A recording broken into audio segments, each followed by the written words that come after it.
அஸ்ஸலாமு அலைக்கும் வரஹ்மத்துல்லாஹி வபரகாத்துஹு.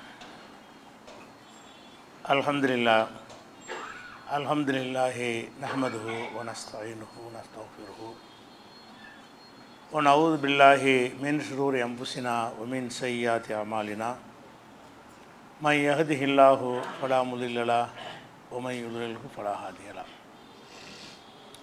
வ அஷ்ஹது அன் லா இலாஹ இல்லல்லாஹு வஹ்தஹு லா ஷரீக லஹு வ அஷ்ஹது அன்ன முஹம்மதன் அப்துஹு வ ரசூலுஹு அம்மா பஅத். கண்ணியத்திற்குரிய எல்லாம் வல்ல அல்லாஹு ஜல்ல ஷானஹு தஆலாவின் நல்லடியார்களே, அல்லாஹ்வுடைய நேசர்களிலே முதலிடத்தில் இருக்கின்ற நபிமார்கள் அவர்கள் எந்த ஒரு கட்டத்திலையும் மனிதத்தன்மைக்கு அப்பாற்பட்டவர்களாகவோ அல்லாஹ்வுடைய அதிகாரங்களை பெற்றவர்களாகவோ இருக்கவில்லை. எல்லா மனிதர்களைப் போலத்தான் இந்த உலகத்தில் வாழ்ந்திருக்கிறார்கள் என்பதை நம்ம பார்த்து வருகிறோம். அந்த தொடர்ச்சியில் மூசா அலைஹிஸ்ஸலாம் அவர்களுக்கு அல்லாஹ் ரப்புல் ஆலமீன் பல அற்புதங்களை வழங்கியிருந்தாலும் மற்ற சந்தர்ப்பங்களிலெல்லாம் அவர்கள் எல்லா மனிதர்களைப் போலவே பலவிதமான துன்பங்களுக்கும் இன்னல்களுக்கும் உள்ளாக்கப்பட்டிருக்கிறார்கள் என்பதற்கு சான்றாக சொல்வதாக இருந்தால், அவங்கள அல்லாஹ் ரப்புல் ஆலமீன் என்ன செய்கிறான்னு கேட்டால், தௌராத்துங்கிற வேதம் கொடுப்பதற்காக வேண்டி 40 நாள் அவங்கள நோன்பு இருக்க சொல்லி 40வது நாளில் என்ன செய்கிறான்னு கேட்டால் தூர் சீனா மலைக்கு வர சொல்கிறான். உனக்கு வேதம் தர வேண்டி இருக்கிறது, அதுக்காக வேண்டி என்ன செய்யணும்னா முதல்ல 30 நாள் என்று சொல்லி அப்புறம் 40 நாட்கள் அவரை தவம் இருக்க சொல்கிறான், நோன்பு வைக்க சொல்லிவிட்டு 40வது நாளில் நீ அங்கே வந்துரு, தூர் சீனா மலைக்கு எல்லாம் வர சொல்கிறான். தூருங்கிற மலைக்கு அந்த இடத்துல வச்சு தான் அல்லாஹ் தௌராத்துங்கிற வேதத்தை கொடுக்குறான். அந்த வேதத்தையும் எழுத்துமானமாகத்தான் கொடுக்குறான். தௌராத்துங்கிற வேதம் நபியாக அனுப்பப்படுறாங்கள அப்போ கொடுக்கப்படலை, ஃபிரௌனுக்கு பிரச்சாரம் பண்ணுற போதும் கொடுக்கப்படவில்லை. எப்போ இந்த தௌராத்து வேதம் கொடுக்கப்படுது என்று சொன்னால், ஃபிரௌனிடமிருந்து அந்த மக்கள்லாம் மீட்டெடுத்த பிறகு, இஸ்ரவேலுங்கிற ஒரு சமுதாயம் மட்டும் தனி இனமாக மாறிய பிறகு அவங்களுக்கு வழிகாட்டுவதற்காக வேண்டி அல்லாஹ் என்ன செய்கிறான், தௌராத்தை கொடுப்பதற்கு வர சொல்கிறான். அவர் அந்த இறைவனுக்கு நோன்பு வைத்து பயணித்து போன அந்த 40 நாளைக்கு இடையில் என்ன நடக்குதுன்னு கேட்டால், அவருடைய சமுதாயம் நீங்கள் கவனமாக இருந்துக்கிறங்க, அல்லாஹ்வுடைய கட்டளை ஏற்று நான் செல்கிறேன்ட்டு போகிறார். போகும்போது அவருக்கு துணை நபி ஒன்று இருந்தது. இவருக்கு மட்டும் என்ன செய்ய, ஹாரூன்னு சொல்லி இன்னொரு நபியை வேறு அல்லாஹ் பக்கபலமாக ஆக்கியிருந்தான். அவரும் நபி, ஹாரூன் என்ற அவருடைய சகோதரரும் நபியாக அல்லாஹ் ஆக்கி வைத்திருந்தான். ஏன் ஆக்கி வைத்திருந்தான்னு கேட்டால், அவர் அல்லாஹ்ட்ட கோரிக்கை வச்சார், இறைவா எனக்கு நாக்கில் ஒரு பிரச்சனை இருக்கிறது, தெளிவாக எனக்கு எடுத்து சொல்ல முடியாது, அதனால் எனக்கு பக்கபலமாக ஹாரூனையும் நீ ஆக்குன்னு அல்லாஹ்ட்ட கேட்டதுனால ஹாரூனையும் நபியாக ஆக்கினான். வஹாஹு ஹாரூன நபியா, அவருடைய சகோதரர் ஹாரூனையும் நபியாக ஆக்கியிருந்தோம். நபின்னு சொன்னால் ஒரு உம்மத்து தான், ஒரே சமுதாயம்தான், அதுக்கு 2 பேர் நபி. அவர் ஒரு சமுதாயம், இவர் ஒரு சமுதாயம் கிடையாது. அப்போ அந்த மாதிரி 2 நபிகள் இருக்கும்போது அவர் என்ன செய்கிறாருன்னா, வெளியே அல்லாஹ்வுடைய கட்டளை ஏற்று போகும் பொழுது ஹாரூன்ட்டு ஒப்படைச்சிட்டு போகிறார். அந்த சமுதாயத்தை நீ தான் பார்த்துக்கிறேன்னு, நான் அல்லாஹ்வுடைய கட்டளை ஏற்று வேதத்தை வாங்குவதற்காக வேண்டி நான் செல்கிறேன், நீ தான் அவங்கள பார்த்துக்கிறணும்னு சொல்லி அவங்கள பொறுப்பாளராக நியமித்து விட்டு அவர் போகிறார். இப்போ ஹாரூன் நபி வழிகாட்டுறதுக்கு அந்த மக்களுக்கு ஆள் இருக்கிறாங்க, வழிகாட்டுவதற்கு ஒரு நபி வேறு இருக்கிறார்.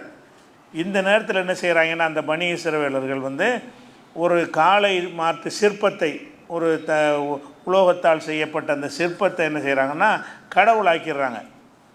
அந்த சமுதாயத்தில் சாமுரைன்னு ஒருத்தர் இருந்தான். அந்த சாமுரைங்கிறவனும் இஸ்ரவேலை சேர்ந்தவனாக தான் இருந்தான். அவன் என்ன செய்கிறான்னு கேட்டால், மூசா நபியுடைய காலடி மண்ணை எடுத்து ஒரு பொற்குள்ளராக இருந்தான், அதாவது நகை செய்கிற ஒருத்தனாக இருந்தான். அவன் மாட்டு வடிவத்தில் ஒரு பொருளையெல்லாம் தயாரிச்சுக்கிட்டு என்ன செய்கிறான்னு கேட்டால், மூசா நபி காலடி மண்ணை போயிட்டார்ல, மண்ணில் இது மேலே போடுறான், வாண்டு சத்தம் போடுது. அது ஏனோ எல்லாம் அப்படி செய்ய வச்சுருக்கான், அந்த மண்ணுக்கு அந்த சக்தி இல்லை. அப்போ எடுத்து போட்டோன்னு ஒரு சத்தம் போடுது. சத்தம் போட்டோன்னு என்ன பண்ணிட்டான்னு கேட்டால், அந்த மக்கள்லாம் கூப்பிட்டு, இங்கே தான் இறைவன் இருக்கான், அவர் தப்பான இடத்துக்கு போயிட்டுருக்கிறாரு. அவன் என்ன செஞ்சிட்டான், இறைவனை தேடி மூசா போயிட்டுருக்கிறாரு, இங்கே பாருங்கள் மாடு சத்தம் போடுது, இதுதான் இலாகு மூசா, மூசாவுடைய கடவுள் இதுதான் சொன்ன உடனே கொஞ்சமும் சிந்திக்காமல் சரின்ட்டானுங்க. கடவுள்னு சொன்னால் ஒரு சத்தம் வந்தால் கடவுளா? அதிசயமாக ஏதாவது ஒரு வித்தியாசமான ஒரு சவுண்டு வந்துட்டால் கடவுளாயிருமா? அது பேசுமா? நம்ம கோரிக்கை நிறைவேற்றுமா? அப்படிங்கிறதெல்லாம் சிந்திச்சு பார்க்காம மறுபடியும் ஒரு சத்தம் போட சொன்னால் சத்தம் போடுமா அப்படின்னு நல்லா கேட்குறான். அவளா இரவுன்னு அல்லா எரிஜையிலையும் கவுலா, இன்னொரு தடவை எந்த ஒரு பேச்சையும் பேசாதுங்கிற மாட்டி சிந்திக்க மாட்டீங்களாடா அப்படின்னு சொல்லி என்ன செய்கிறான்னு கேட்டால் அவன் அந்த மக்கள் அதை ஏற்றுறாங்க. மூசா வந்து என்ன செய்ய இறைவனை தேடி போயிருக்கிறாரு, இறைவன் இங்கே தான் இருக்கிறான், அல்லாஹ் வந்து அந்த காளை சிற்பத்துக்குள்ளே இருக்கான்னு சொன்ன உடனே அதையே கடவுளாக்கிட்டாங்க. அவர் திரும்பி வர்ற வரைக்கும் 40 நாள் என்னவாச்சு போனார். அடுத்த நாள் இது நடக்க ஆரம்பிச்சிது. ஒரே நாளில் என்ன செஞ்சிட்டாங்க, வழிகட்டுட்டாங்க. அப்போ அதை பற்றி ஹாரூன் எவ்வளோ எடுத்து சொல்கிறாரு, இப்படிலாம் செய்யக்கூடாதுப்பா, இறைவன்லாம் அப்படி இப்படிலாம் வரமாட்டான், நீ இறைவனை தேடி தான் அவர் போயிருக்காரு, வழி தவறலாம் மாட்டார், இது எதுக்கு நீ கடவுள் ஆக்குறேன்ட்டு அவர் எவ்வளோ சொல்லி பார்க்குறாரு. அவங்க கேட்கல. மூசா நபி போன அடுத்த செகண்டே மாறிட்டாங்க, ஒரு செகண்டில் மாறிட்டாங்கன்னு சொன்னால் அது எப்படிப்பட்ட ஒரு பாதிப்பாக இருக்குது. மூசா நபிக்கு எவ்வளோ பெரிய ஒரு பிரச்சனையாக இருக்கும். அப்போ அல்லாஹ் என்ன செய்கிறான்னு அந்த தௌராத்தை கொடுக்கும்போது அவர்கிட்ட சொல்கிறான், நீ இங்கே வந்துட்ட, அங்கே என்ன நடந்திருக்கு தெரியுமா அப்படின்னு சொல்லி இதை அல்லாஹ் சொல்லி காட்டுறான். உன்னுடைய நீ வந்த பிறகு உன் சமுதாயம் வந்து இந்த காளை சிற்பத்தை வணங்குறவங்களாங்க மாறிட்டாங்க, எல்லாமே தடுமாறிட்டவன கோபமாக என்ன செய்கிறாரு, வர்றார், திரும்பி வர்றாரு சமுதாயத்திட்ட. வந்தால் எல்லாம் காளை மாட்டு சிற்பத்தை வணங்கக்கூடிய காளை மாட்டையே கடவுளாக்கி, காளை கன்று வந்து சிற்பம் மாதிரி சிலை மாதிரி செய்து அதை வணங்கக்கூடிய மக்களாக எல்லோரும் மாறிட்டாங்க. அதான் கடவுள் அப்படின்னு சொல்லி வழிபாடு நடத்தக்கூடியவர்களாக மாறிட்டாங்க. சின்ன ஒரு இடைவெளியில் ஒரு நபி இருக்கும் பொழுது இப்படி ஆகிட்டாங்க. இதில் பல விஷயம் நம்ம பார்க்க வேண்டியிருக்கு. என்னென்னு கேட்டால், இவர் நல்ல ஒரு நோக்கத்துக்கு தானே போயிருக்காரு, அவருக்கு வந்து இங்கே நடக்கிற எதுவுமே தெரியலை. 40 நாளில் நடந்துக்கிட்ட எந்த ஒரு விஷயமுமே தெரியலை. அல்லாஹ் வகையில் சொல்லி கொடுத்தான். அப்போ தான் தெரியுது, நீ இங்கே வந்துட்ட, நல்ல நோக்கத்துக்கு உன்னை வரவழைச்சிட்டேன், ஆனால் அங்கே உன்னுடைய சமுதாயம் வந்து கெட்டு போயிட்டாங்க, அவங்க வந்து சிலை வணக்கம் செய்யக்கூடியவங்களாக மாறிட்டாங்கன்ட்டு அல்லாஹ் சொன்ன பிறகு தான் தெரிகிறது.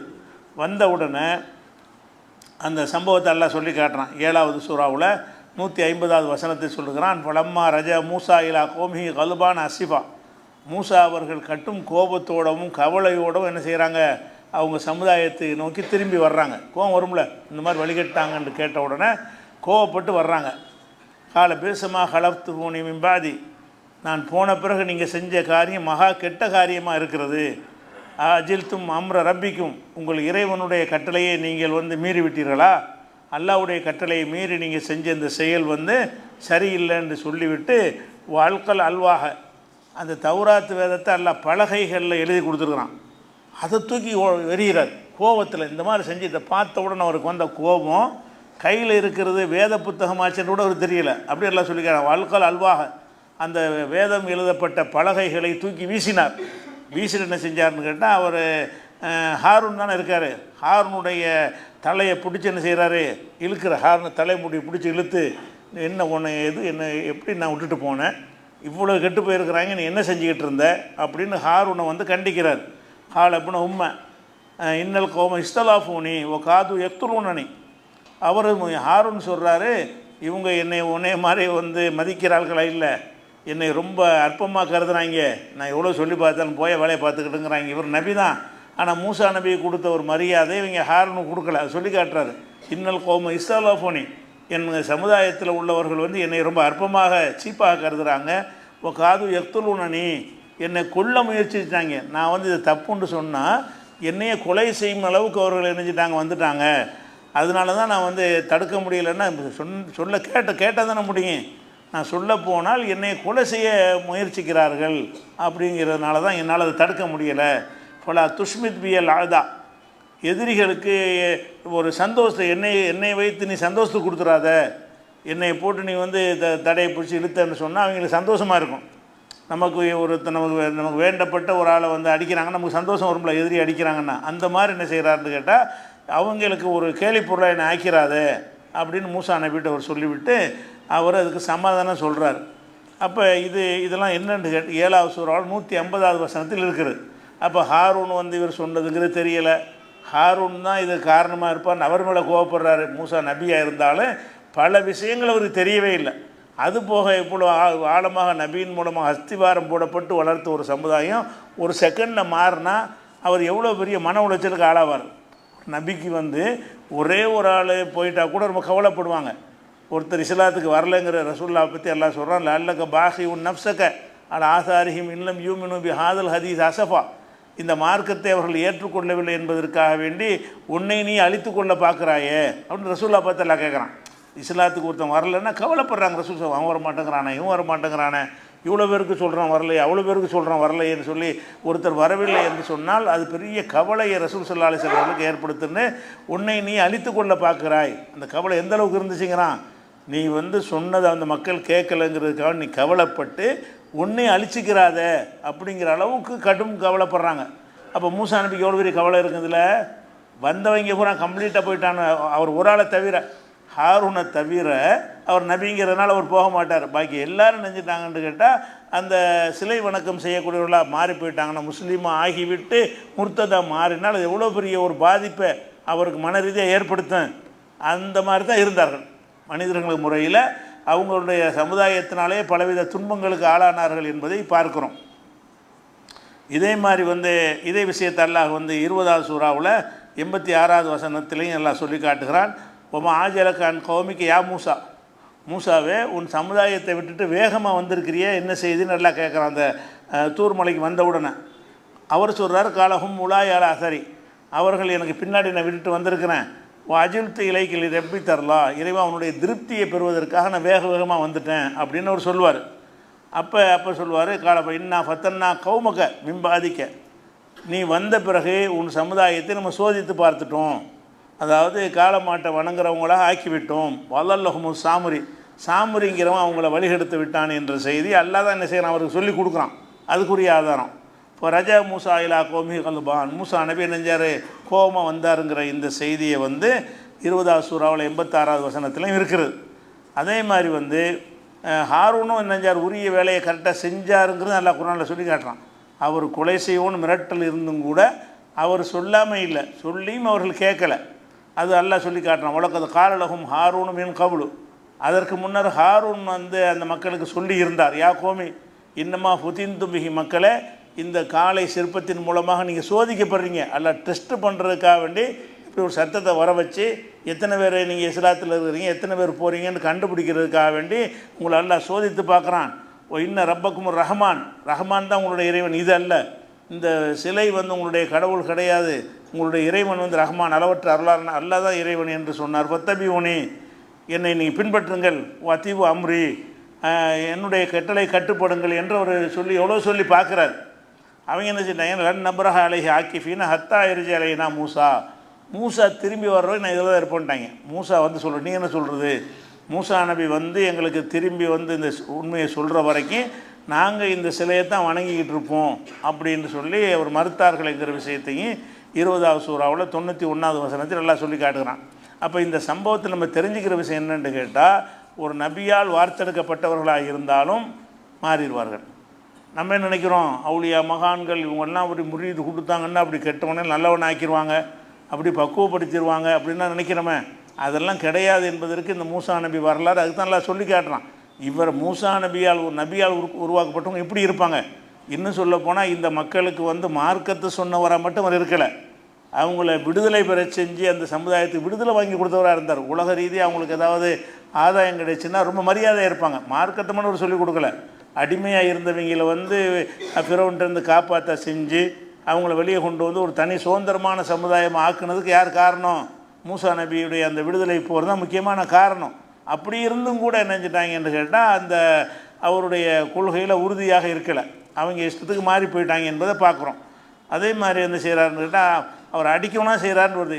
ஹாரூனை பிடிச்சி என்ன செய்கிறார், தாடியெல்லாம் பிடிச்சி அடிக்கிறார் என்றெல்லாம் வருகிறது 20வது சூறாவில் 95. அப்போ இந்த அளவுக்கு ஒரு சமுதாயம் கெட்டு போய்விட்டதையும் அது மூசா நபிக்கே தெரியாமல் இருந்ததையும் ஹாரூன் நபி சொல்லி கூட அவங்க கேட்கலை என்பதையும் இதெல்லாம் பார்க்கும்போது என்ன வழங்குதுன்னா, இது எவ்வளோ பெரிய ஒரு மன துன்பத்துக்கு உள்ளாக்கப்படுவார். நபி என்றால் நினச்சதெல்லாம் செய்வார்னு சொன்னால் அவருக்கு இந்த மாதிரி கவலை இல்லாமல் ஆக்கியிருக்கலாமே. அப்படி ஒரு மந்திர சக்தி படைத்தவராக அவர் இருக்கவில்லை.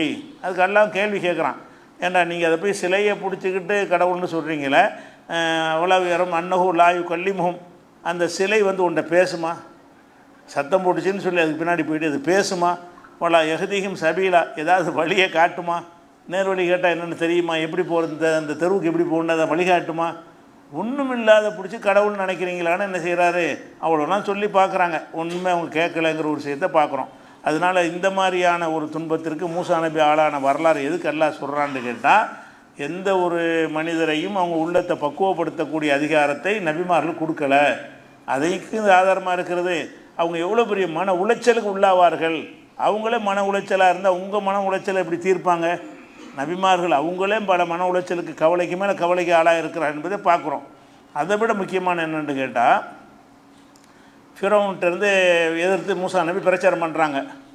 ஒரு கட்டத்துக்கு மேலே என்ன செய்கிறான்னு அவன் டவுன் ஆகிக்கிட்டு இருக்கிறான். இவங்க பிரச்சாரம் பண்ணுறாங்க, சூனியக்காரரோட போட்டிலாம் வைக்கிறான். அதுலேயும் மூசா நபி ஜெயிச்சிடுறாங்க. இவங்களுக்கு சப்போர்ட் அதிகரிக்கிறது. அப்போ இது இப்படி விட்டுட்டு இருந்தோம்னு சொன்னால் நம்முடைய ஆட்சிக்கு பாதிப்பு வரும் என்பதற்காக வேண்டி ஃபிரௌன் என்ன செய்கிறான்னு கேட்டால், எல்லாரையும் காலி பண்ணிட்டு உத்தரவு போட்டுறான். எல்லாம் ஒருத்தரை விட அது இஸ்ரவேல்காரங்க எவனையும் விடக்கூடாது என்று உத்தரவு போட்டு அனைவரையும் காலி பண்ணணும்ன்ற ஒரு உத்தரவு போட்ட விஷயம் மூசா நபிக்கு இறைவனால் தெரிவிக்கப்படுகிறது. உடனே என்ன செய்கிறாங்கன்னு கேட்டால், அனைத்து மக்களையும் இஸ்ரவேலில் கூப்பிட்டுட்டு நம்ம ஊரை விட்டு ஓடிடுவோம், நம்மளை மொத்தமாக அழிக்கிறதுக்கும் பிளான் பண்ணிட்டான், ஒருத்தர் விடாமல் அனைவரும் அழிப்பதாக ஃபிரௌன் பிளான் பண்ணிட்டான் என்று சொல்லி அனைவருக்கும் அவர் தகவலை தெரிவித்து என்ன செய்கிறாங்க, டோட்டலாக ஆடு மாடு கோழி எல்லாம் தூக்கிட்டு ஆணு பெண்ணு சின்னது பெருசு எல்லாம் என்ன செய்கிறாங்க, ஊரை விட்டு ஓடி வர்றாங்க. ஊரை விட்டுட்டு ஓடி போயிடுவோம், இந்த ஊரில் இருந்தோம்னு சொன்னால் படைகளை அனுப்பி நம்மளை கம்ப்ளீட்டாக காலி பண்ணிடுவோம். அப்படி அந்த மாதிரி நிலை வந்திருக்கு. ஒரு கட்டத்தில் ஓடுறாரு. ஓடினோன்னு என்ன செய்கிறாங்கன்னு கேட்டால், வந்தால் ஏத்தாப்புல கடல் விரட்டிக்கிட்டு வர்றான். ஓடுறாங்க. அதுக்கு கடல் இருந்தால் அவர் போய் ஓட முடியும், குறுக்கே கடல் வருது, கடலை தாண்டி தான் போகணும். அப்போ அந்த மாதிரி வரும்போது என்ன செய்கிறாங்கன்னா தடுமாறுறாங்க மக்கள்லாம். எப்படி போகிறது? இந்த பக்கம் ஃபிரௌன் விரட்டிக்கிட்டு வர்றான், அந்த பக்கம் கடல் இருக்குது, நம்ம எந்த பக்கம் தப்பிக்க முடியாத. யா மூசா இன்னால் முதரக்கும், நம்ம வசமாக மாட்டிக்கிட்டோமே மூசாவே, நம்ம சிக்கிக்கிட்டோமே அந்த மக்கள்லாம் சொல்கிறாங்க. மூசா நபி என்ன செய்கிறாங்கன்னா, கல்லா நம்ம மாட்டிக்கொள்ளவில்லை, இன்னமாய் ரப்பி சயஹதீன், என்னோட என் இறைவன் இருக்கிறான், அவன் வழி காட்டுவான், இந்த கட்டத்தில் எனக்கு வழி காட்டுவான்ங்கிறார். சொன்னபடி அல்லாஹ் என்ன செய்கிறான்னு கேட்டால், அவர் கைத்தடியினால் இந்த கடலை அடின்னு சொல்கிறான். கைத்தடியினால் கடலை அடிக்கிறாங்க. கடல் ரெண்டாக இரு மலைகளை போன்ற பிளவுகள் கொண்டதாக அது மாறி ஒரு பாதை உண்டாகிறது. காய்ந்து போன பாதை மட்டும் மாத்திரம் இல்லாமல் என்ன செய்யுது, தரை காஞ்சி தண்ணி விலகிட்ட பிறகு ஈரம் இருக்கும், சகதி சேரலாம், அதில் ஒன்றும் கிடையாது. காய்ந்து போன தரையாக அது மாறி ஒரு இடைவெளி கடல் பிளந்தது அப்படின்னு நல்லா சொல்லி காட்டுறான். அதில் என்ன செய்கிறாங்கன்னா, மூசா நபி அவங்கள அழைச்சி காப்பாற்றி கூப்பிட்டு போகிறாங்க. இதை பார்த்தாங்கன்னா அவங்களுக்கு என்ன வரணும்? இவ்வளோ பெரிய அதிசயம் உங்கள் வாழ்க்கையில் நடந்தால் நீங்கள் எப்படி இருப்பீங்க? நம்பிக்கை ஈமான் எப்படி இருக்கும்? நம்ம சம்பவத்தை கேட்டு நம்ம அல்லாஹ்வை நம்பிக்கிட்டு இருக்கிறோம். இப்படி ஒரு அதிசயம் நமக்கு நடந்துச்சுன்னு வைங்க, கடல் பிளந்து காப்பாற்றப்படுறதுன்னு நடந்தால் நமக்கு காலத்துக்கு நம்ம நம்பிக்கை மாறுமா?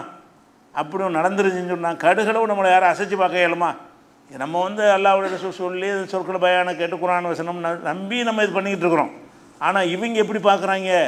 அல்லாஹ் ஒருத்தன் இருக்கிறாங்கிறது அப்படி கண்கூட பார்க்குறாங்க. இவ்வளோ ஒரு சக்தி மந்த ஒரு அரசன் விரட்டி கொண்டு வருகிறான். அந்த பக்கம் தப்பிக்க முடியாது, எந்த பக்கம் தப்பிக்க முடியாதுங்கிற ஒரு கட்டத்தில், அதாவது கதை முடிஞ்சிருச்சுங்கிற ஒரு கட்டத்தில் அல்லாஹ் என்ன செய்கிறான்னு கேட்டால், கடலில் ஒரு படகு அனுப்பி ஒரு கப்பலை அனுப்பி காப்பாற்றினா கூட ஒரு சாதாரணமாக எடுத்துகிட்டு போயிடலாம். கடல் தண்ணி விலகுமா? முதல்ல தண்ணி கேப் இருக்கிற இடத்துலலாம் ஒன்றா சேர்வது தான் தண்ணியுடைய இயல்பு. ஒரு பாறையை விளக்குனா கூட இப்போ அது ஒரு லாஜிக்கை நம்ம ஏற்றுக்கிற முடியும். பாறையை விளக்கி அப்படின்னா பாறை விளக்குனா விலகி நின்றுடும். தண்ணி விலகி நிற்க மாட்டேன், என்னத்தை நீங்கள் அடித்தாலும் செய்யாது, தண்ணி ஒன்றா சேர்ந்துக்கிறோம். அப்போ தண்ணீரை ரெண்டாக பிரிப்பது என்பதுங்கிறது நடக்கவே முடியாது என்று மனிதன் விளங்கி வைத்திருக்கிற ஒரு விஷயம், அதிசயம் உங்களுக்கு நடக்கிறது. அப்போ தண்ணீர் இரண்டாக பிளந்து இந்த படை முழுவதும் இந்த மக்கள் முழுவதும் தப்பி செல்கிற அளவுக்கு வருகிறது. இவங்க அந்த கடைசி சேரும்போது இவன் என்ன செய்கிறான், அப்போ தான் விரட்டிக்கிட்டு இவனும் உள்ளே நுழையிறான். இந்த பாதை நம்மளும் போகலாம் போல இருக்குது அப்படின்னு நினைத்துட்டு உள்ளே வரும்பொழுது தான் அவங்க வெளியேறி போயிடுறாங்க. இவன் கடலுக்குள்ளே வந்த உடனே மூழ்கடிச்சு என்ன செய்கிறான், ஃபிரௌன் மாத்திரம் இல்லாமல் எல்லாருமே அவங்க அழிக்கப்படுறாங்க. அப்போ அழிக்கப்பட்டவொன்னே இதை கண்ணால் பார்க்குறாங்க. யார் பார்க்குறா? இஸ்ரவேல் மக்கள் இவ்வளோ நாள் பட்ட கஷ்டத்தையும் பார்த்துட்டு, அந்த கஷ்டத்திலேருந்து அல்லாஹ் எப்படி நம்மளை காப்பாற்றிருக்கிறான் என்ற அந்த அதிசயத்தை பார்த்து என்ன செய்கிறாங்க, அனுபவிக்கிறாங்க. அதை பற்றி எல்லாம் சொல்லும் பொழுது 7வது சூறாவில் 136வது வசனத்தில் சொல்லி காட்டுகிறான், ஓ ஜாவசனாபி பனி இஸ்ராயில் அல் பஹர, இஸ்ரவேல் மக்களை கடல் கடக்க செய்தோம். இந்த கடலை பிளந்து கடலுக்கு இப்போ இந்த பக்கத்தை கொண்டு நினைஞ்சோம், அவங்கள காப்பாற்றணுமா? பார்த்தின உடனே ஃபத்தவலா கௌமின் யாக்கிஃபுன் அல் அஸ்னாம் இல்லஹும், அந்த கடலை தாண்டி அங்கே ஒரு மக்கள் இருக்கிறாங்க. கடலை கடந்து வர்றாங்க, வேறு ஊர் மக்கள் என்ன செய்கிறாங்க, அந்த இடத்துல ஒரு சமுதாயம் இருக்கிறாங்க. அவங்க என்ன செய்கிறாங்கன்னா, யாக்கிஃபுன் அல் அஸ்னாம் இல்லஹும், அவங்க தங்களுடைய சிலைகளை வைத்து வழிபட்டுருக்குறாங்க. கடல்லேருந்து காப்பாற்றி கொண்டு போன உடனே முதல் காட்சியாக என்ன தெரியுது, பக்கத்து ஊர் தான் தெரிகிறது. அந்த ஊரில் என்ன நடக்குதுன்னு கேட்டால் சிலைகளை வைத்து வணங்கக்கூடிய ஒரு மக்களை பார்க்கிறார்கள். உடனே காலு யா மூசா, மூசாவிடத்தில் கேட்குறாங்க, மூசாவே இஜல்லனா இலாகன் கமாலகம் ஆலிஹா, இவங்களுக்கு நிறைய கடவுள் இருக்கணும், நமக்கும் ஆக்கி கொடுக்குறாங்க. அவங்க சிலை வணக்கத்தை கடவுள் நினச்சி வணங்கிட்டு இருக்கிறாங்க. மூசாட்ட கேட்குறாங்க, அவங்களுக்கு மட்டும் ரொம்ப கடவுள், நமக்கு மட்டும் ஒன்றா, நமக்கும் ஒன்று ஆக்கி கொடு, அவர்களுக்கு இருப்பதை போல் எங்களுக்கு இந்த மாதிரி கொஞ்சம் சிலைகளை உண்டாக்கி கொடு, எங்களுக்கும் சில கடவுளை உண்டாக்கி கொடுன்னு சொல்லி அவங்க கேட்குறாங்க. இப்படி எவனாச்சும் எப்போ கேட்குறாங்க? இப்போ தான் அல்லாவுடைய வல்லமையை பார்த்துட்டு வெளியே வந்திருக்கிறாங்க. அதிசயத்தை பார்த்து விட்டு இப்போ தான் கடலில் மூழ்காமல் தப்பிச்சு வந்திருக்கிறாங்க. எதிரி அழிக்கப்பட்டதை பார்க்குறாங்க. ஒரு இறைவன் தான் இருக்கிறான் என்பதை உறுதிப்பட அறிந்து கொண்டு அடுத்த செகண்ட் என்ன செய்கிறாங்க என்று கேட்டால், இது மாதிரி எங்களுக்கு வேணுங்கிறாங்க. அவர்கள் பல சிலை வணக்கத்தை பார்த்துட்டு அவங்களுக்கு மட்டும் ரொம்ப அங்கனவுன்னு நிறைய வச்சுக்கிட்டு இருக்கிறாங்க. நமக்கு மட்டும் ஒரே ஒரு அல்லா மட்டும்தானா? ஒரே ஒரு அல்லா போதுங்கிறது எல்லாம் காட்டிட்டான்ல. காட்டுனதுக்கு பிறகு இதை கேட்குறாங்க. இப்போ தான் கடந்த உடன் நடக்குது, அப்படி தான் நல்லா சொல்கிறான். கடலை கடந்த உடனே நடந்த சம்பவம் என்னன்னு கேட்டால், எங்களுக்கு நிறைய கடவுள் உண்டாக எப்போனாச்சும் கேட்பானா? உலகத்தில் எந்த ஒரு சமுதாயத்துக்காவது இப்படி ஒரு அதிசயம் நிகழ்ந்திருக்குமே. ஆனால் அவன் அடுத்த நிமிஷம் என்ன செய்வான்? ஒரு இறை கொள்கையில் உறுதியாவானே தவிர ஒரு இறை கொள்கைக்கு மாற்றமான நம்பிக்கை உனக்கு வரவே வராது. வர்றதுக்கு எந்த ஒரு லாஜிக்குமே இல்லை. இவங்களுக்கு வந்துச்சு. அப்போ அவர் கேட்டால், இன்னக்கும் கவுமுன் தஜ்ஹலூன், சரியான மடப்பயிர்களாக இருக்கிற என்ன அப்படி கேட்குறாரு மூசா நபி. சரியான மடையர்களாக இருக்கிறீர்களா, என்னடா கேட்குறீங்க? இது எதுக்கு இந்த வார்த்தையில் அடங்கிறது? ஏன் மடையருங்கிறாரு? இப்போ தான் ஒரு இறைவன்கிறது அதில் உங்களுக்கு காட்டியிருக்கிறான், உங்கள் கண்ணால் பார்த்துருக்குறீங்க, அறிவுக்குன்னு உணர்ந்துருக்கிறீங்க. இப்போ வந்துக்கிட்டு இதே மாதிரி நிறைய வேணும்னா நீங்கள் மடையன் தானே, மடக்கூட்டமாக இருக்கிறீர்கள்னு அவர் கண்டிக்கிற விஷயத்தை பார்க்குறோம் 7:136. இது என்ன மாதிரியான ஒரு நிலையை மூசா நபிக்கு ஏற்படுத்தும்? இவ்வளோ கஷ்டப்பட்டு இவங்களை ஓட்டிகிட்டு தப்பிச்சிட்டு வந்தால் அடுத்த செகண்டு சிலை வணக்கத்தை கேட்குறாங்க, நம்மள்கிட்ட கேட்குறாங்க. இப்போ நம்மள்கிட்ட கேட்குறாங்கன்னா அது எவ்வளோ பெரிய பாதிப்பு, எவ்வளோ பெரிய மன உளைச்சல், ஒரு சங்கடத்தை ஏற்படுத்தும். அப்படி தான் எல்லாம் ஆக்கி வச்சுருந்தான். அந்த மனிதர்கள் சந்திக்கிற அனைத்து பிரச்சனைகளையும் அனைத்து பிரச்சனைகள் அதோட தாண்டிய பிரச்சனைகளை சந்தித்தார்கள். இது தான் ரசூல்லான்னு சொல்லி காட்டுறாங்க. எப்படி காட்டுறாங்க? ரசூல்லா காலத்தில் இப்படி நடந்துச்சு. ஆனால் ரசூல்லா காலத்தில் உள்ள மக்கள் இப்படி ஒரு அதிசயத்தை அனுபவிக்காமல் நடக்குது. இப்போ மக்கா வெற்றிக்கு பிறகு என்ன செய்கிறாங்கன்னா, ரசூல்லா ஹுனைன் போருக்கு போகிறாங்க. மக்காவுடைய வெற்றி அடைஞ்ச பிறகு அதே பிரயாணத்தில் தான் ஹுனைன் போர் நடக்குது. மக்காவை ஜெயித்த பிறகு அங்கிருந்து என்ன செய்கிறாங்க, அடுத்து ஹுனைன்கிற பகுதிக்கு படை திரட்டிட்டு போய்கிட்டு இருக்கிற வழியில் இதே மாதிரி ஒரு மரத்தை வச்சு மக்கள்லாம் வழிபட்டுட்டு இருக்கிற காட்சியை பார்க்குறாங்க. தாத் வன்வாத்துங்கிற பேர் ஒரு மரம் இருக்கிறது. அந்த மரத்தில் வாழை வீட்டி எல்லாத்தையும் கட்டி தொங்க விட்ருவாங்க. அது நோக்கம் நிறைவேறுவதற்காக வேண்டி அந்த மாதிரியான ஒரு மரத்தை எல்லோரும் பார்க்குறாங்க. பார்த்தோன்னே ரசூல்லாட்ட கேட்குறாங்க, அல்லாஹ்வுடைய தூதரை, அந்த இவங்களுக்கு மட்டும் மரம் நமக்கும் ஒன்று இருந்தால் நல்லா இருக்குமாங்கிறாங்க. பிரயாணம் பண்ணி போய்கிட்டு இருக்கும்போது என்ன கேட்குறாங்க, அவர்களுக்கு மட்டும் வழிபாட்டுறதுக்கு ஒரு மரம் வச்சுக்கிட்டு இருக்கிறாங்க, நமக்கு ஒன்று இருந்தால் நல்லா இருக்குமே அப்படின்னு ரசூல்லாட்டே கேட்டார்கள். அப்போ ரசூல்லா என்ன கேட்டாங்கன்னா, அது டிட்டோ அப்படியே மூசா அனுப்பிட்ட அவங்க கேட்ட மாதிரி இருக்குங்கிறாங்க. நீங்கள் என்ன மாதிரி கேள்வி கேட்குறீங்க? மூசா நபி இடத்தில் அவருடைய சமுதாயத்தவர் என்ன கேட்டார்களோ அதையே கேட்குறீர்கள். இந்த வசனத்தை ஓதி காட்டுறாங்க.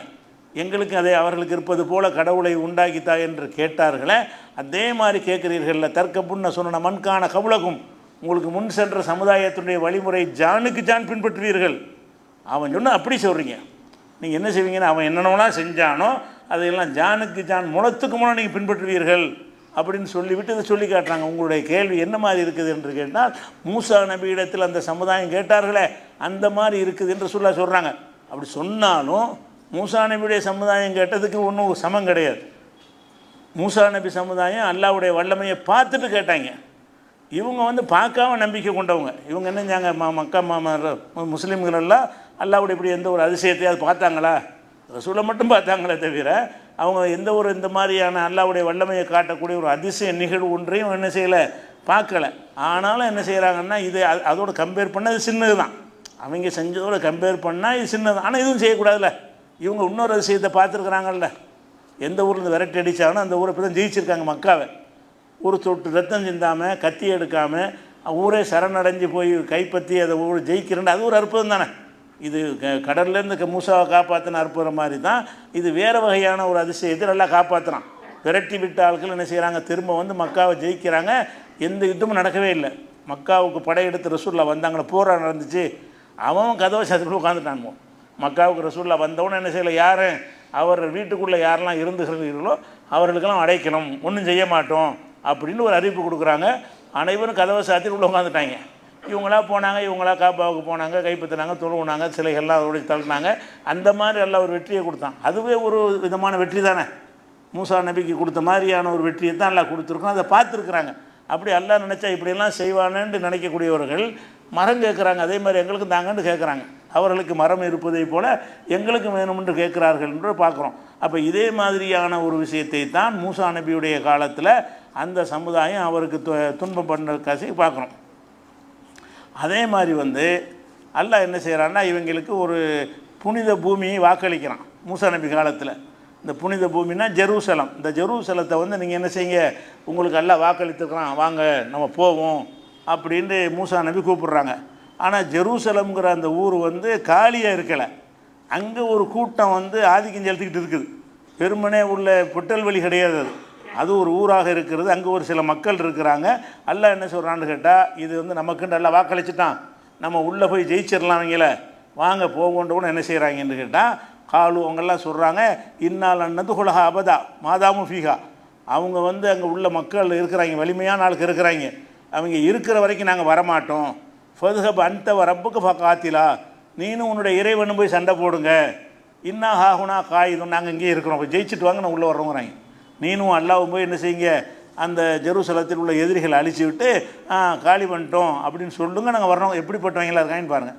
அப்போ மூசா நபி அவங்களுக்கு ஒரு நன்மை தரக்கூடிய ஒரு விஷயத்துக்கு அழைக்கிறாங்க. அழைக்கும்போது கூட ஒத்துழைக்க மாட்டேன்ட்டாங்க. அல்லாஹ் நினச்சா கண்டிப்பாக வெற்றியை தருவான், அந்த கடலை பிளந்து காப்பாற்றின இறைவன் இதுக்கு வாக்களித்திருக்கும்போது வெற்றியை தரமாட்டான்னு நம்பணுமா இல்லையா? ஒன்றுமா அதுக்கு நம்ப மாட்டேங்கிறாங்க. நம்பாமல் என்ன செய்கிறாங்க, இதுக அந்த ரப்புக்கு காத்திலா இன்னா ஹாகுனா காயுதும், நாங்கள் இங்கேயே இருக்கிறோம், நீனும் இறைவனும் போய் சண்டை போடுங்கிறாங்க. மூசா நபி சொல்கிறாங்க, ரப்பி இன்னி லா முலிக்கு இல்லா நப்சி வாகை, இறைவா எனக்கு என்னையும் என் சகோதரத்தை யாருமே இல்லை, அம்புட்டு பேர் சொன்னாங்கன்றதெல்லாம் சொல்லி காட்டுறோம். மூசா நபி அல்லாட்ட முறையிறார், யாரெல்லாம் போருக்கு வந்தால் நானும் ஹாரூன் தான் போகணும், வேறு யாரும் என்கிட்ட இல்லை. என்ன பண்ண அர்த்தம், ஒட்டு மொத்தமாக எடுத்துருக்குறீங்க. ஒட்டு மொத்தமாக அந்த சமுதாயத்தில் ஒரு 10 பேர் 50 பேர் கூட என்ன செய்யலை, முன் வரல, இவரை தனிமையில் விட்டுட்டாங்க. அந்த மாதிரி ஃபஃபருக்கு பையனா பையனில் கோமின் ஃபாசிக்கேன், யாரெல்லாம் எங்களுக்கு இந்த கெட்ட கூட்டத்துக்கு மத்தியில் ஒரு நல்ல ஒரு ஃபைசல் பண்ணுன்னு அவங்க கேட்டாங்கன்னு வருகிறது. அப்போ இவ்வளோ பெரிய அதிசயங்களை பார்த்து விட்டு இன்னொரு கடவுள் தாண்டு கேட்குறாங்க, வாங்கடா அங்கே போய் உங்கள் புனித பூமிக்கு போவோம்னு சொன்னால் நீ போய் சண்டை பிடிச்சிட்டு வெளியேற்று நான் அப்புறமேல் வரணுங்கிறாங்க. அப்போ இந்த மாதிரியான ஒரு இதெல்லாம் எப்படிப்பட்டதாக இருக்கும்.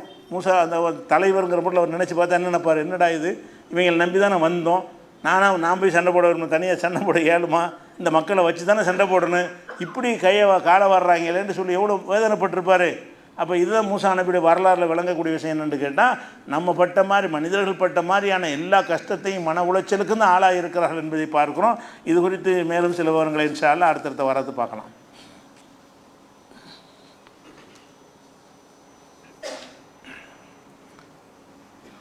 அன்பிற்குரிய சகோதர சகோதரிகளை, 2 நாட்களுக்கு முன்னாடி தமிழகத்தில் ஒரு சட்டம் நிறைவேற்றப்பட்டிருக்கிறது. அது என்ன சட்டம் என்று சொன்னால், இந்த வட்டிக்கு கடன் வாங்குகிறாங்க இல்லையா, இந்த வட்டிக்கு கடன் வாங்குவது பல வகையில் இருக்கிறது. ஒன்று வங்கியில் வாங்குவாங்க, அல்லது அரசாங்கத்தில் ரிசர்வ் பேங்கில் அனுமதிக்கப்பட்ட வட்டி கம்பெனிகள், பஜாஜ் முத்தூட்னு கவர்மெண்ட்டில் பர்மிஷன் வாங்கி நடத்தக்கூடிய அந்த நிறுவனங்கள்லையும் இப்போ என்ன செய்வாங்க, கடன் வாங்குவாங்க. இது அல்லாமல் அவன் கையில் ஒரு 10 லட்சம் 20 லட்சம் வச்சுக்கிட்டு கந்து வட்டி கொடுப்பாங்க. அது எந்த ஒரு ரெக்கார்டும் இருக்காது, பர்மிஷனும் இருக்காது. அவன் பாட்டு என்ன செய்வான்னு கேட்டால் மீட்ரு வட்டி தான் எல்லாம். இந்த வட்டிக்கு கொடுக்குறதுக்கு அரசாங்கத்தில் ஒரு சட்டம் இருக்கிறது. எந்த ஒரு தனியார் வட்டி கொடுக்குறதா இருந்தாலும் 18%, 18னா மாதத்துக்கு 1.5% வரும், வருஷத்துக்கு 18%. அதாவது 1 லட்ச ரூபா நீங்கள் கடன் வாங்கினீங்கன்னா ஒரு வருஷத்தில் 18,000 அளவுக்கு நீங்கள் வட்டி வாங்கிக்கலாம் அப்படிங்கிறது அந்த வட்டிக்காரங்களுக்கு ஒரு அனுமதிச்சிருக்கிறாங்க. வருஷத்துக்கு 18,000 ரூபான்னா மாதத்துக்கு எவ்வளோ வரும்னு பார்த்துக்கிறங்க. 1.5% 1,500 வரும். அப்போ 1 லட்ச ரூபா கடன் கொடுத்தீங்கன்னா 1 லட்ச ரூபாய்க்கு எவ்வளோ வாங்கினேன், 1,500 தான் வட்டி வாங்கணுன்ற அளவுக்கு இருக்குது. இப்போ என்ன செய்கிறாங்கன்னா, அந்த கந்து வட்டி கும்பலெல்லாம் 1 லட்ச ரூபாயை கொடுத்துட்டு 10,000 வட்டி வாங்குறாங்க. 1 லட்ச ரூபாயை கொடுக்குறாங்க, 1,500 மாதத்துக்கு சொல்கிறேன், 1,500 வாங்குறதில்ல, 10,000 வட்டி கேட்குறாங்க. அந்த 10,000 வட்டி எப்படி கேட்பாங்கன்னா, கொடுக்கலன்னு சொன்னால் ரவுடிகளோடு வருவாங்க, அங்கே உள்ள பெண்களை திட்டுவாங்க, கையை பிடிச்சி பொண்ணை தூக்கிட்டு போயிடுவோம், உன் மகளை அழைச்சிட்டு போயிடுவோம், உன் பொண்டாட்டியை கடத்திட்டு போயிடுவோம். இந்த மாதிரியெல்லாம் ரவுடிகளை வச்சு மிரட்டி, அந்த மாதிரியான மிரட்டலுக்கு ஆளாகி நிறைய தற்கொலை பண்ணியிருக்காங்க நம்ம மக்கள். இந்த கடனை வாங்கிட்டு கொடுக்கணும், ரவுடித்தனம் பண்ணுறவன் தான் அந்த தொழில் செய்ய முடியும். இந்த கந்து வட்டி செய்கிறவன் யாருன்னு கேட்டால் ரவுடித்தனம் பண்ணுறான், 10 ரவுடியை வச்சுருந்தா தான் இதை செய்ய முடியும். அப்போ இந்த மாதிரியான ஆள்கிட்ட தான் அதிகமாக வட்டி வாங்குறாங்க. பேங்க்லாம் வாங்குறவன் வந்துக்கிட்டு நகை நட்டு வச்சுருந்தா தான் வாங்குவான். சும்மா தருவானா பேங்கில் போய் கடன் வாங்குறா இருந்தால் அவன்கிட்ட ஏதோ சொத்து பற்றி ஏதாவது வீடு வாசல்னு கொடுத்துப்புட்டு செக்யூரிட்டி கொடுத்துட்டு தான் வாங்க முடியும். அதுக்கும் இல்லாதவன் தான் இதில் போய் மாட்டுவான். அதுக்கு வழி இல்லாத பேங்கில் போய் நீங்கள் சும்மா போய் கேட்டால் 18% தரணுண்டா கடன் தந்துடுவானா? பேங்கு தரமாட்டான். அப்போ இந்த மாதிரி ஃபைனான்ஸ் நடத்துகிறாங்களே அங்கேயே அது கிடைக்குமான்னா அதுவும் கிடைக்காது. அதெல்லாம் என்ன இருக்குன்னு அவங்களுக்கு செக்யூரிட்டி எதாவது கொடுக்கணும். எந்த செக்யூரிட்டியும் இல்லாமல் யார் கொடுப்பானோ அவங்க கொடுப்பாங்க. கொடுத்துட்டு இந்த வட்டிக்கு வாங்கிட்டான்னு சொன்னால் அதோடு முடிஞ்சு போச்சு. அவனை கசைக்கு புழிஞ்சு மிரட்டி பொண்டாட்டியை கடத்திடுவோம், பிள்ளையை கடத்திடுவோம், பள்ளிக்கூடத்துக்கு போகிறத பார்க்குறேன், தூக்கிட்டு வந்துடுவோம், அப்படியான்னு சொல்லி 10 ரவுடிகள் போய் ஊரெல்லாம் பார்த்து சிரிக்கிற அளவுக்கு ரோட்டில் நின்று திட்டுவாங்க. அப்போ இப்படியான ஒரு நிலைக்காக வேண்டி தான் இந்த சட்டம் கொண்டு வந்திருக்கிறாங்க. என்ன கொண்டு வந்திருக்காங்கன்னு கேட்டால், அரசாங்கத்தில் அனுமதி பெற்ற நிறுவனங்களை தவிர யாரும் வட்டி தொழில் பண்ணக்கூடாது. அதாவது கவர்மெண்டில் ரிசர்வ் பேங்கில் பர்மிஷன் வாங்கினவங்க தான் அதை செய்யணும். அப்படி இல்லாமல் இந்த மாதிரி பணம் கொடுத்துவிட்டு அதுக்கெல்லாம் 7 கோடி 8 கோடி ரூபா அந்த டெபாசிட் பண்ணி வச்சுருக்கணவங்க அவங்களுக்கு தான் பர்மிஷன் கொடுப்பான். அந்த மாதிரியான ஆட்கள் இல்லாமல் வட்டி தொழில் பண்ணிவிட்டு உங்களை மிரட்டினான்னு சொன்னால் நீங்கள் உடனே போலீஸில் போயிட வேண்டியதான். ஏன்னா சட்டம் கொடுக்குறத வாங்குறதா இருந்தால் நீ ஒரு அதிகாரத்தை பயன்படுத்தி நீ வாங்க இயலாது. கோர்ட்டில் கேஸை போட்டு வாங்க, நான் கொடுத்தேன் தரமாட்டேங்கிறான்னு. அப்படி தான் சட்டத்தின்படி தான் அந்த கடனை வசூல் பண்ணணுமே தவிர சட்டவிரோதமாக அடியாட்களை வைத்து நீங்கள் கம்ப்ளைண்ட் மிரட்டினார்கள் என்று சொன்னால் அப்படி யாராவது வாங்கியிருந்தீங்கன்னா கடனை வாங்கிட்டு மிரட்டுறான் என்று தெரிய வந்துச்சுன்னு சொன்னால் உடனடியாக போலீஸில் கொடுத்தீங்கன்னா கம்ப்ளைண்ட் எடுப்பாங்க. அப்படி உங்கள்கிட்ட வந்து கேட்டு மிரட்டவனுக்கு அதிகாரம் கிடையாது. கடனை வாங்கிட்டு நீங்கள் நான் மாதம் தர்றேன்னு சொல்லி வாங்கியிருந்தாலும் சரி தான். இப்போ என்கிட்ட வசதி இல்லைப்பான்னா பேசாமல் போயிருந்தவன் அவன் எப்படி வாங்கினேன், நீதிமன்றத்தில் கேஸை போட்டு நான் இவ்வளோ ரூபா கொடுத்தேன் வாங்குறேன்னு கோர்ட்டு மூலமாக சட்டத்தின் மூலமாக அந்த நீதிபதி விசாரித்து சொத்து என்ன இருக்குது எதுக்குன்னு பார்த்து அவர் தீர்ப்பளிப்பார். அந்த மாதிரி தான் நீ வசூல் பண்ணணுமே தவிர நீ கொடுத்த கடனை வாங்குவதற்கு ஆட்களை அனுப்பி அடியாள்களை அனுப்பி மிரட்டி வாங்குறது என்பது கூடாது என்று அது ஒன்று சொல்லிட்டாங்க. இதெல்லாம் நிறைய பேர் மாட்டிகிட்டு இருக்கிறாங்க. இந்த மாதிரியான கந்து வட்டி கும்பலில் தான் கந்து வட்டி, மீட்ரு வட்டி, மணிக்கெலாம் வட்டி இருக்குதுங்க. ஒரு மணி நேரத்துக்கு இவ்வளோலாம் என்ன செய்கிறாங்க, வட்டி கொடுக்கக்கூடிய ஒரு கொள்ளை அடிக்கக்கூடிய நிலைமையெல்லாம் இருக்குது. அதோட சித்தர் முடிஞ்சு போச்சு, அவசரத்துக்கு மாட்டிடுறான். அப்போ அவர்களை மீட்கக்கூடிய வகையில் இந்த சட்டம் கொண்டு வந்திருக்காங்க. யாராவது நீங்கள் யார்ட்டையா கடன் வாங்கி தெரியாதனமாக வாங்கி இருந்து மிரட்டிக்கிட்டு இருந்தான்னு சொன்னால் இப்போ என்கிட்ட வசதி இல்லை தர முடியாது, நீ நீதிமன்றத்தில் வழக்கு போட்டுக்க என்று இந்த கந்து வெட்டில் மாற்றவர்கள் என்ன செய்யலாம் சொல்லிவிட்டு மிரட்டினாங்க என்று சொல்லி போலீஸில் கம்ப்ளைண்ட் பண்ணால் உடனே அவங்கள அரெஸ்ட் பண்ணிடுவான். உங்களை மிரட்ட மாட்டான். அந்த ஒரு பாதுகாப்பு தரக்கூடிய ஒரு இது 2003 ஏற்றி இருக்கிறாங்க. அது நடைமுறைக்கு வராமல் அதில் நிறைய ஓட்டைகள்லாம் இருந்ததுனால மறுபடியும் ஒரு என்ன செய்யிருக்காங்க, அதை டெவலப் பண்ணி இந்த சட்டம் கொண்டு வந்திருக்கிறாங்க. அதனால் அந்த வட்டியில் இது மக்கள்கிட்ட கொண்டு போய் சேர்க்கணும். வட்டி வாங்க மார்க் அனுமதிக்கலை, இருந்தாலும் தெரியாதனமாக வாங்கி விட்டியா அதை வச்சுக்கிட்டு மிரட்டி நிறைய நம்ம சகோதரில் வாங்கி என்ன செய்யலாம், அந்த இவங்கிட்ட மாட்டிட்டு செத்துடுறான், தற்கொலை பண்ணி போடுறான். வட்டி அந்த கொடுக்க முடியாமல் பொண்டாட்டியை கற்பழிப்போம், தூக்கிட்டு போயிடுவோம், அப்படிலாம் பயங்காட்டுமே என்ன செய்வாங்கன்னா மண்ணை உளைச்சலுக்கு ஆளாகி உயிரை மாச்சிக்கிறாங்க விளங்காமல். அவங்களுக்கு வட்டியுடைய தீமையை சொல்வதோடு என்ன செய்யணும்னு கேட்டால் உனக்கு சட்ட பாதுகாப்பு இருக்குங்கிறத சொல்லணும். அதே மாதிரி வங்கிகளில் கடன் வாங்குகிறான் பாருங்கள், வங்கிகளில் அல்லது இந்த மாதிரியான அனுமதிக்கப்பட்ட வங்கி பஜாஜ் மாதிரியான தனியார் நிறுவனங்களில் வாங்குறான்ல அவங்களுக்கும் சட்டம் போட்டிருக்காங்க. என்னென்னு கேட்டால் நீ கடன் கொடுக்கலாம், வங்கியில் அனுமதி வாங்கியிருக்கிறதுனால 18க்கு மேலே இருக்கக்கூடாது. ரெண்டாவது அந்த சட்டத்துக்கு அப்பாற்பட்ட ஆட்களை அடியாட்களை வைத்து வசூலிக்கக்கூடாது. முறைப்படி என்ன செய்யணும், அதிகாரிகள் போய் கேளுங்க, அதுக்கு ரிப்ளை கொடுங்க, எழுத்து மூலமாக கேளுங்க. அதுக்கு பிறகு நீங்கள் என்ன செய்யணும், அதுக்குரிய ஒரு நீதிமன்றத்தில் வழக்கை போட்டு தான் வாங்கணுமே தவிர அடியாள்களை வைத்து மிரட்டி வசூல் பண்ணுறதுக்கு அவங்களுக்கு தடை போட்டிருக்கு. பேங்கில் தான் செய்கிறானோ, பேங்கில் ஏதாவது கடனை கொடுத்துட்டான்னு சொன்னால் அது என்ன செய்வான், அடியாள்களை வச்சு மிரட்டி அவன் பேங்கு நடத்துகிறேன்னு பேராக இருக்குது, அவன் அடியாள் மூலமாக தான் மிரட்டுறாங்க, அடியாளுக்கு தான் பயப்படுவான்னு சொல்லி. அந்த மாதிரி எல்லாம் என்ன செய்கிறதுன்னு கேட்டால் அதுக்கெல்லாம் ஆப்பு வைக்கக்கூடிய வகையில் இந்த சட்டம் வந்திருக்குது.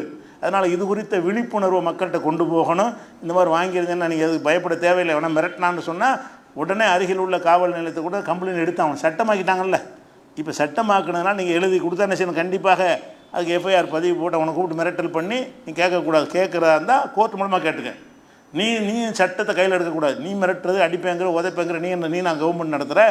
அப்போ சட்டத்தின்படி ஒன்றை எப்படி வசூல் பண்ண வேண்டும் என்றால் நீதிமன்றத்தின் வழியாகத்தான் நீ வசூல் பண்ணணும்னு என்ன செய்வாங்க, போலீஸில் அவனை வார்ன் பண்ணிடுவாங்க, உங்களை கேட்க முடியாது. இதுக்கு பயந்து யார் தற்கொலை செஞ்சிடாதீங்க. இதை ஃபேஸ் பண்ணுறதுக்கு ஒரு நல்ல ஒரு சட்டமாக கொண்டு வந்திருக்கிறாள் என்பது ஒரு தகவலாக சொல்லிக் கொடுக்குறோம். அஸ்ஸலாமு அலைக்கும்.